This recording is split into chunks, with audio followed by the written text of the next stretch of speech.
It's a noble profession that we all do. We answer the call to serve our community, and he gave his life with a commitment to serve others, and he should be respected for that. Dekalb County Police mourning the loss of Officer David Rose, shot and killed during what the CDC is now calling an attack on its Atlanta campus. Officer Rose started with Dekalb County Police in September of 2024. He served the North Central Precinct. He was a father of two, and his wife is pregnant with their third child. He was one of the first to confront the shooter and protect the people around him. Tonight, the shooter is dead. Employees at the CDC have been given the all clear. That's right, and nearby Emory University was also on lockdown for about an hour and a half. People nearby were told to shelter in place as law enforcement swarmed the area there along Clifton Road. Our Chase House spoke to a few of the college's employees about what they heard and saw just a block away. It was loud and it was rambunctious. And I thought, man, somebody needs to get here. But I did hear some loud popping noises. I thought perhaps they were doing construction up on the second floor. That's how a couple Emory University employees described what they heard as a gunfire was exchanged between a man and Dekalb County police officers. Normally our horn goes off every Wednesday at 12 noon as a practice thing. And when I heard that horn go off and I knew the day wasn't Wednesday, I was like, uh-oh, something's going on. Like many of the other Emory employees, they too got a notification to shelter in place, along with the direction to run, hide, and fight. I was stunned for a minute, but when I realized that I was safe and that somebody was going to be taking care of it, then I was okay with it. I mean, you can't be okay with that happening, but it was certainly, I didn't feel like I was in any danger. And when that shelter in place was lifted, those employees drove off with a new sense of gratitude to go home after a long day's work. In Atlanta, Chase Howell, 11 Alive News. And of course, if it wasn't for Officer Rose's action and his fellow law enforcement officers who responded, this could have been a lot worse. There were no other people hurt besides Rose and that suspect. And there were so many people in the area at the time. Reactions still coming in tonight from lawmakers. Governor Kemp issuing a statement that reads in part, "Twice this week, deranged criminals have targeted innocent Georgians." He's referring there to the shooting at Fort Stewart on Wednesday that injured 5 soldiers. He goes on to say, each time brave first responders rush toward the danger to subdue the shooter and save lives, reminding us just how crucial they are. Congressman Hank Johnson, who represents DeKalb County, saying in part, "It's always deeply disturbing to hear of a police officer dying in the line of duty, but the pain is magnified beyond measure when it happens right here at home to one of DeKalb County's finest. We express our deepest sympathies to the family of the fallen officer, his colleagues, and the entire Emory and CDC communities." We are putting reaction from many more lawmakers and community leaders for you on 11alive.com. You can find our special section on the CDC attack right at the top of the homepage.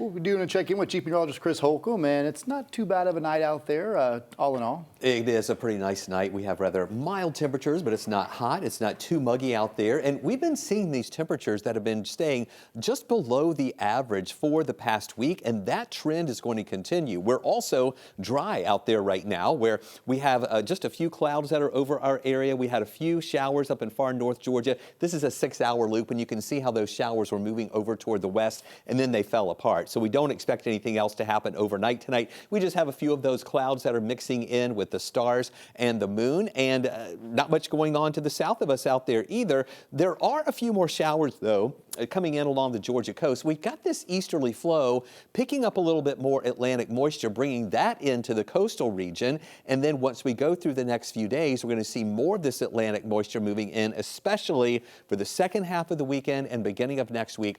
That's when we're going to see our rain chances a little bit higher. The Saturday planner showing temperatures in 70 degrees in the morning. We'll have a mixture of sunshine and clouds. We get up to 84 in the afternoon, which will be about 1 degree higher than we were out there for today. Now, on Saturday, we're really thinking that most areas are going to be dry. There's just a very low rain chance at only 20%.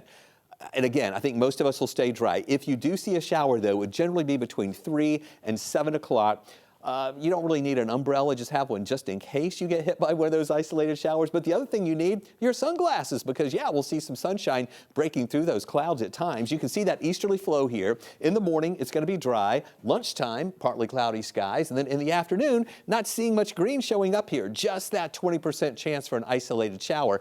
This pattern ends though, because on Sunday, remember that easterly flow with that Atlantic moisture? That's going to give us a better chance for some showers coming in, mainly in the afternoon hours and evening hours, and that's going to persist into Monday when the rain chances are going to be even higher at about 50% at any time during the day, not just the afternoon variety of showers around to start the week, and then that's going to persist into Tuesday as well.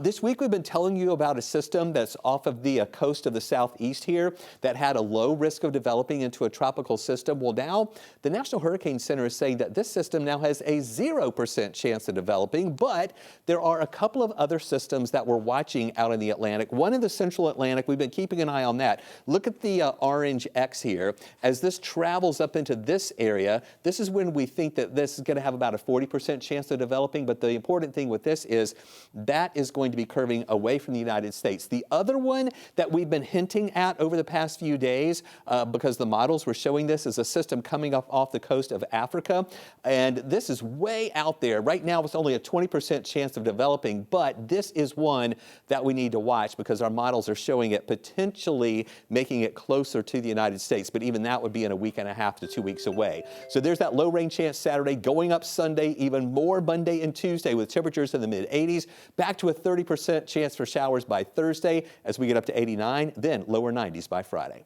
Chris, thank you. New tonight, the FBI Atlanta announcing an arrest in the mass shooting on Edgewood Avenue late last month. Atlanta police say that a number of agencies, including the Riverdale Police Department and the FBI Violent Crime Squad, teamed up on this arrest. They took 19-year-old Rico Arnold into custody today in Clayton County. He's charged with killing one man, injuring 10 others during that shooting on July 28th. Atlanta police also releasing new videos of more suspects they are looking for in connection to the shooting. They include 3 men and 1 woman, as well as a person of interest wearing red shoes. Right now, it's unclear if Arnold is one of the suspects you see on your screen. There is a $5,000 reward right now for an arrest in this case. And right now, a suspect is in custody after a homicide in Snellville. Details are extremely limited, but Gwinnett County Police are on the scene right now investigating this homicide at a home on Lee Road. Of course, we'll keep you updated as we learn more.